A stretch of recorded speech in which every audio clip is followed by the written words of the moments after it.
Sci-fi이지만 sci-fi가 아닌 것 같은. So it's sci-fi, but not sci-fi. It's a complicated world to imagine. And you're so used to the idea of a sci-fi movie being a certain way. But then as soon as they turned up, first day of shooting, the sets were just so incredible. That's been the best part of this, seeing what has been constructed.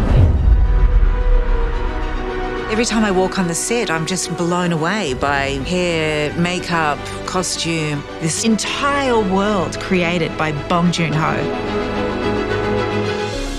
Overall, I think this is, like director Bong, all about attention to detail and a feeling of immersion.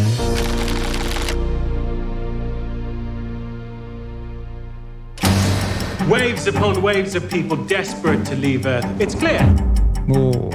그렇다고 영화에 지구가 멸망하고 그러진 않아요. 그냥 살기가 좀 팍팍하고 힘드니까 사람들이 떠나는데 되게 일상적으로 떠나요. We didn't want it to be this unrecognizable future. Looks expensive. Could be 5 years from now, could be 10 years from now. 마치 무슨 LA에서 뉴욕 가는 무슨 비행기, 레드아이 비행기 타듯이 그냥 우주선을 타고 떠나는데 그냥 되게 일상적인 느낌으로 가요. One of the first things I had to do with director Bong was to design the ship. It wasn't like we wanted it to look like something out of Star Wars. We wanted it to feel more like a dilapidated cargo ship. What was really inspiring was the idea of looking at functional vessels. Like a submarine. A submarine has 2 engines, so if one fails, there's another one that can kick in, which means the actual footprint of a submarine looks much bigger than the living spaces. I absolutely love the fact that we've color stacked this movie. Everyone looks the same, dresses the same, gray, without personality.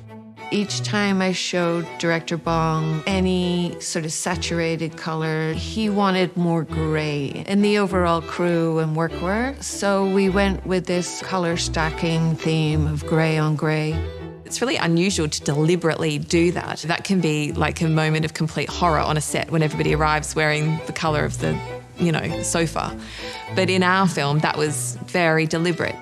In terms of the makeup, there is a grey palette. There is no pinks or reds in the skin tones, except for Marshall and Ilfa. It really is this monochromatic world, and then Marshall and Ilfa, just flashes of colour left and right. They just look completely out of place on the ship. Red's Marshall's signature colour. And Ilfa, she wears a lot of pink. It's all so extreme, especially when you compare it to what the rest of these people have to wear. We just kind of think that we're above everyone else, and we do look that way. It's really talking about class. On the ship, we're very aware that there's this class division. This expanding divide between the haves and have-nots. When you see these two, they just pop. And then when you see their living space, it's just gilded and grotesque. It's just outrageous. Our suite is like being inside Jeannie's bottle. It's just this kind of pink, velvety, well-lit, kind of gorgeous space because, Ilfa demands this, and this. I had a dream that Marshall had all these Jeff Koons sculptures made of him. And I told Fiona, and they went and made one. And there it is in our apartment. People who attain that level of the pecking order are kind of caught in their own bubble. You could tell from the clothes, from the teeth. Just a perfect chiclet bonded teeth. And then the tan and the contouring. And then we have the night show tonight with Marshall. He's very coiffured, he's a vain man. So when he goes to the TV show, we needed room to elevate it just that bit. So he was more tanned, more contoured, eyeliner, gentleman's lip color, his hair was perfect. But one of the things that we deliberately did was, with all the makeup that he was all tanned in his face and neck, but his hands remained white. Initiate stage 1. In different situations, he uses different microphones, and it seems like an extension of his character that he needs this to project himself, to make himself a bigger man or something. Blast in the nearest fire! There's just so much that the VFX has to help with the storytelling of it all, whether it's creating the planet or the spaceship, but it's also the creepers. 제가 이제 과거에도 옥자라는 영화에서 이제 그 VFX 크리처를 만들어 본 적이 있고 그래서 생전 처음 보는 크리처지만 정말 잘 만들 수 있는 비주얼 이펙트 팀을 원했었고 그래서 We had a very trusting and fulfilling relationship working together. He's very clear about what he wants, but he's also very trusting in what you bring to the process. One of the things with the creepers that I am particularly proud of at the end is that the vast horde. When you do those traditional visual effects, it's like they always feel like some kind of repeat. Yeah, I can see the doubling up and the tripling up and whatever. And it's very hard to do that. Like we worked very, very hard.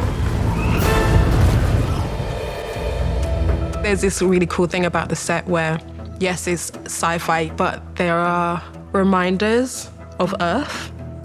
Humanity gave up reinventing the pen because it works. That's been our logic, that a chair is a chair, a bin is a bin. But then a human printer, the future's in the tech. Director Bong was very clear with us that he wanted this piece of machinery to be the most futuristic thing in there and everything else be always rooted in reality. My starting point when I was looking at the human printer was I did look at human printing because it exists. There are organs that are being printed. But also I looked at a lot of medical equipment. You know, we looked at MRIs and various things. And then we got into the details. It was nice to link up with the art department and Fiona, and our brief was to make it come to life, basically. The idea was that the technology, none of it really felt that unfamiliar, and in a lot of ways it feels retro. A lot of it's kind of clunky, which I love. Even down to the human printer itself, it feels like this upscaled Xerox machine. I mean, it's called, you know, the human printer, and it prints like it's printing out paper. That tickled me. For us, it basically came down to skin texture. After he gets printed out, he's as pure and clean as a newborn. So Rob had to depilate all his body hairs. Everything had to come off. And once you've got rid of the body hairs, then, you know, the look started to come together once we kind of applied the product to give him that kind of wet look. Both Robert and Director Bong wanted Mickey to look vulnerable.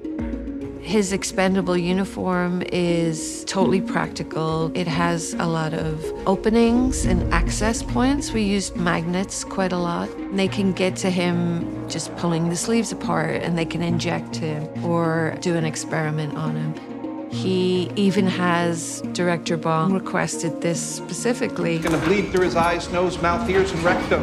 A butt flap, which makes him even more vulnerable. Mickey's memories are all stored through what's called the brick. That's sort of how most of the characters are justifying their behavior to Mickey, is he's not a human being. That brick over there, that's him. Since his brick is okay, Mickey's okay, that his body almost isn't Mickey himself. They'll lie to it, stab it, poison it. Mickey, deep breaths. Niflheim. It's just a desolate, snow-covered planet. We used over 300 tons of magnesium salt to give us the impression that we're in a snowy environment. It's got a little bit of sparkle to it. That helps sell that kind of fresh snow kind of look that you get. Falling snow, we used a combination of shredded plastic and foam.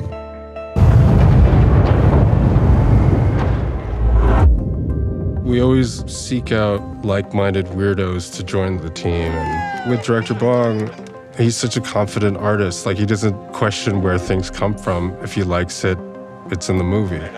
It feels like this kind of holistic experience where he brings everybody in on the process.